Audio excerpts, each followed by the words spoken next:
Je souligne qu'elle est la seule spécialiste en archivistique qui travaille dans cette structure dédiée et concernée par le patrimoine cinématographique national, et moi-même, en ma qualité d'enseignante aussi vacataire au sein de l'ISD. Alors, notre travail de recherche, et je vais commencer justement, je vais plutôt structurer mon intervention suite à la structure qu'on a mis en commun avec mes deux collègues. Et notre travail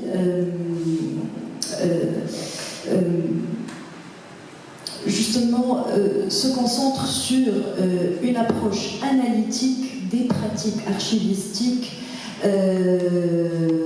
sur le cinéma tunisien et une observation de ces pratiques au sein d'institutions et associations et aussi initiatives individuelles. Suite à une approche analytique que je vais détailler avec vous, une approche critique pour essayer de tirer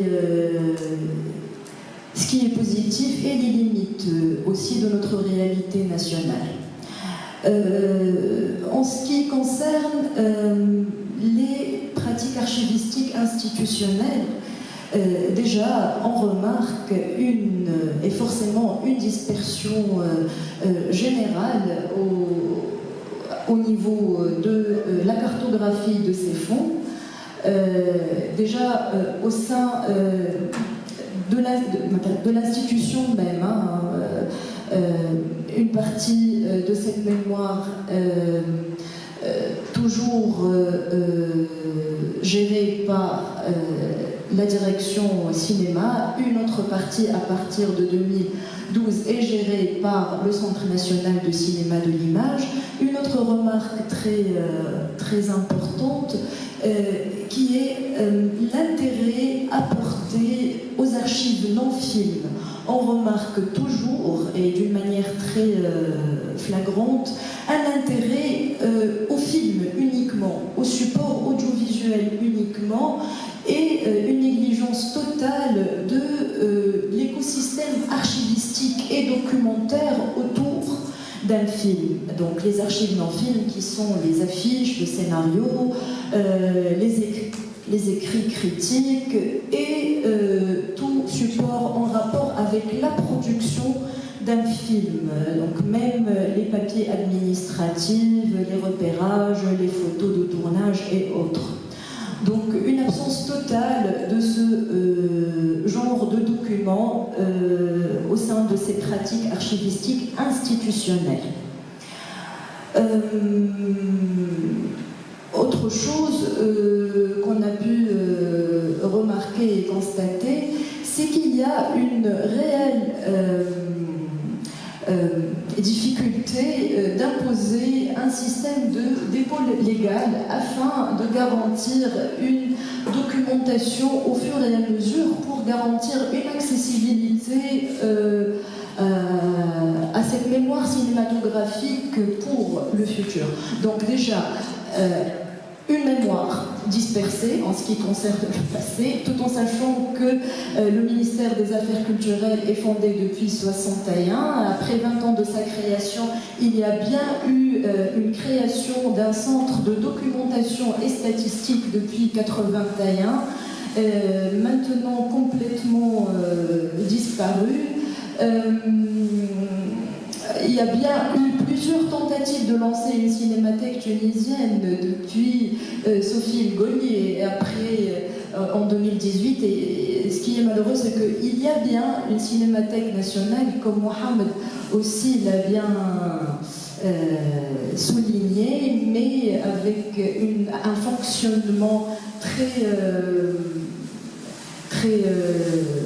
disons, flou. Donc, à part cette dispersion par rapport à la mémoire, une absence totale de loi ou de procédure qui garantit une mémoire scientifiquement bien fondée pour l'avenir. Ça, en ce qui concerne notre approche analytique des pratiques institutionnelles.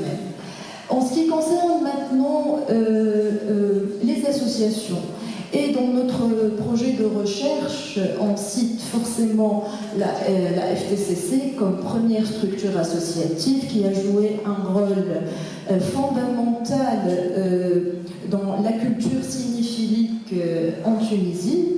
On cite aussi la FTCA comme première école de cinéma, comme structure qui forme, qui produit pas uniquement des films, hein, mais qui produit bien des bulletins, des revues comme Néoédi Cinéma et autres, et aussi une structure qui a son propre festival international et qui veille aussi à la distribution de sa production.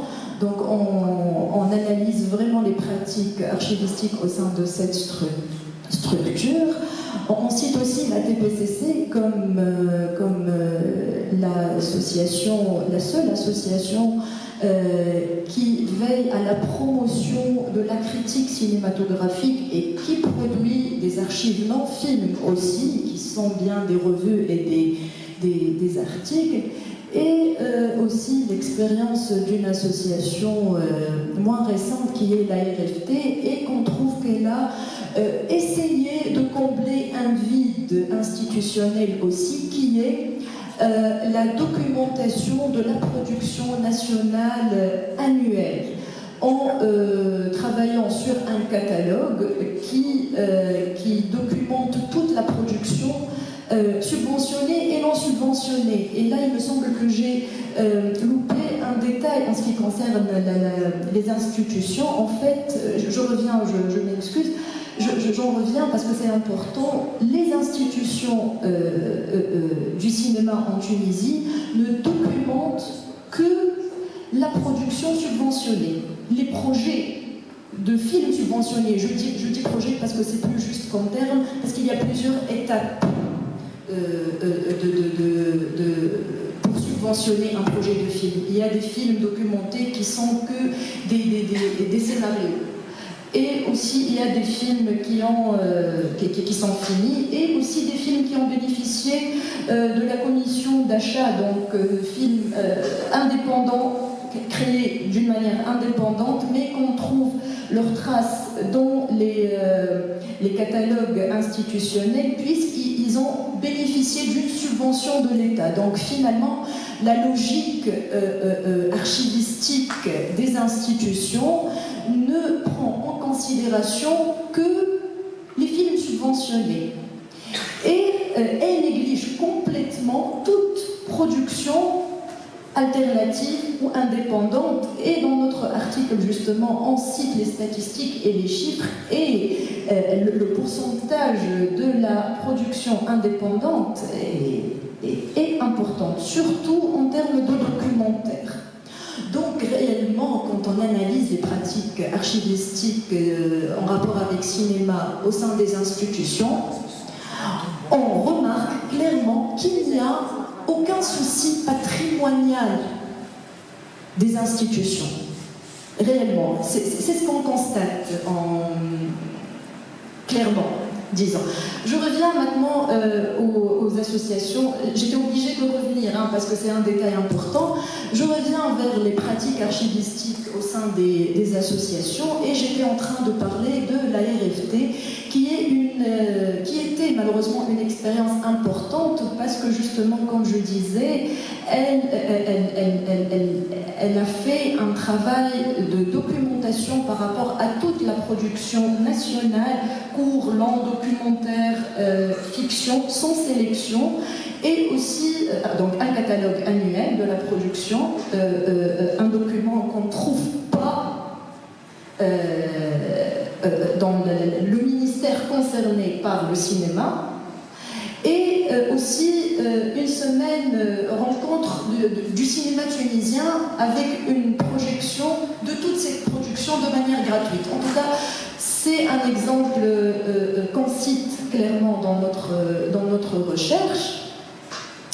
Et au sein de toutes ces structures que je viens de citer, À aucun moment, il n'y a eu un travail concentré sur l'archive, la documentation, le collecte de fonds. Toutes ces associations ont vécu des hauts et des bas, changements quasi périodiques des bureaux qui géraient ces structures, des déménagements successifs. Aucune structure ne possède d'un fonds indexé, catalogué, clair, disponible, accessible pour les étudiants. La plupart de toute cette mémoire, film et non-film, sont maintenant chez les individus, chez les anciens. Donc, encore une fois, mémoire dispersée, même au sein des associations qui ont clairement joué le rôle le plus important quand on parle cinéma tunisien. Production, cinéphilie, distribution et tout. Donc ça, c'est l'axe analyse de pratiques archivistiques, institutions et associations. Et justement, comme on voit clairement qu'il y a beaucoup de failles et beaucoup de manques, disons, ou de failles peut-être pour que la société civile vienne et essaye de combler un peu ces vides-là, et je veux justement parler de l'expérience de Focus Archive et aussi parler d'une expérience du fonds Gulbenkian déposé aux Archives nationales. En 5 minutes, d'accord. Alors, le projet Focus Archive, il vient justement suite à cette conscience générale de ce qui existe réellement entre ces deux domaines, institutions et associations.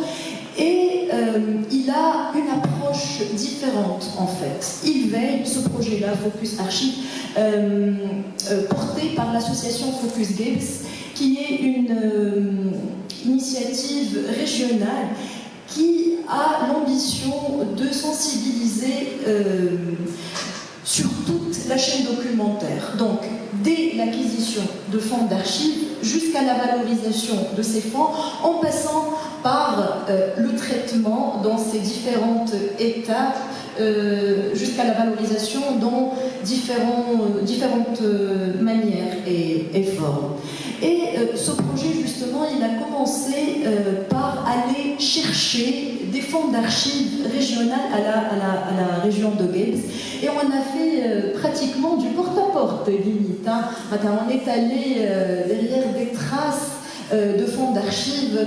Quand quelqu'un nous parle d'un cinéphile qui a la passion de collecter des affiches, on frappe à la porte de cette personne et on voit qu'est-ce qu'on peut construire avec cette personne-là. Et je veux justement citer l'exemple de Will, l'un des fonds sur lesquels on a pu travailler. Will, qui est un cinéphile, et il avait la passion ou l'idée, ou je ne sais pas comment appeler ça, l'idée de collecter des coupures de presse dans les journaux entre 60 et 75.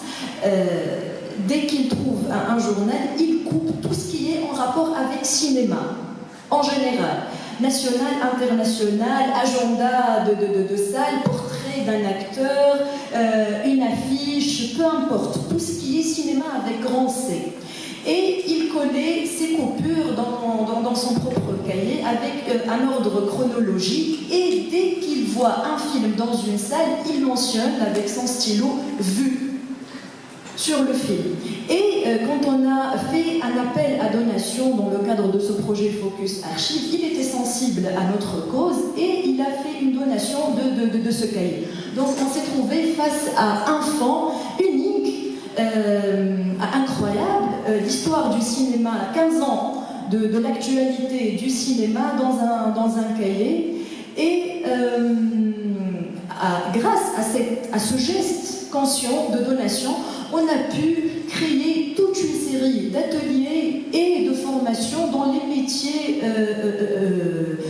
du patrimoine. Par exemple, la première chose qu'on a eu l'idée de faire, c'est de faire un atelier de restauration papier pour améliorer l'état de ce fonds. Et c'était en collaboration avec la Bibliothèque nationale, le laboratoire de restauration de la Bibliothèque nationale. Deuxième atelier qu'on a pu faire, et bien évidemment, à chaque fois, on veille à former un noyau dur des jeunes de GEPS, bien évidemment en acceptant tous les niveaux des participants, le simple curieux comme le professionnel du métier. Deuxième atelier qu'on a pu faire grâce à cette donation, un atelier d'indexation et catalogage, et c'était en collaboration avec l'ISD, l'Institut supérieur de documentation, en invitant des professeurs spécialisés dans l'indexation de ce genre de fonds d'archives, et aussi avec le CDN, Centre de documentation nationale spécialisé dans l'indexation des journaux. Donc, on avait aussi cette idée, ce souci de pouvoir créer une sorte de ceinture de soutien afin de garantir la continuité d'une initiative comme Focus Archive, justement en créant ce genre de collaboration avec des institutions spécialisées. Et c'est grâce à ce genre de collaboration qu'on a pu justement former maintenant un noyau capable de gérer ce genre de fonds. Autre chose, comme le projet Focus Archive, s'intéresse aussi à la valorisation en termes de recherche et en termes de création artistique aussi, en rapport avec des fonds d'archives. On a pu faire une résidence de recherche autour de ce fonds en invitant 5 profils complètement différents, un spécialiste en histoire, un spécialiste en psychologie, un spécialiste en distribution et production cinéma, un spécialiste en art graphique, et un ancien du mouvement des ciné-clubs, 5 profils différents. On a mis ce fonds restauré et mis dans des albums dédiés à la conservation avec un carton pH neutre et bien indexé, bien catalogué. Et on a invité ces 5 profils à observer et rédiger des textes. Donc, oui, Ekmal, elle a fait partie de ce projet. C'est elle le spécialiste en histoire dans cette résidence. Oui, d'accord. Donc, tu veux... je passe directement à...